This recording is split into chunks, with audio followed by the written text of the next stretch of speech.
नमस्कार, आप देख रहे हैं आरजे रमझाझर और मैं हूं पुखराज सिंह। दुर्ग संभाग में युवाओं से भेंट मुलाकात के दौरान मुख्यमंत्री भूपेश बघेल ने की महत्वपूर्ण घोषणाएं। देखिए रिपोर्ट।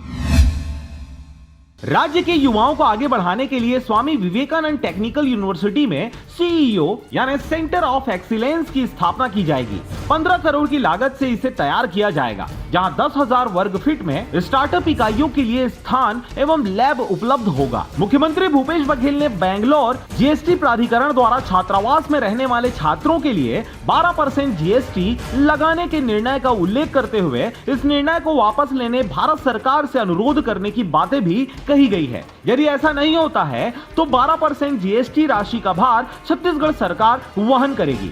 खेलकूद के लिए दुर्ग भिलाई के राष्ट्रीय राजमार्ग के किनारे दुर्ग भिलाई रिसाली के लोगों को आने जाने में तकलीफ न हो, इसलिए एक सर्व सुविधा युक्त इंडोर स्टेडियम के निर्माण की घोषणा भी की गई है। Bureau report, RJ रमझाझर।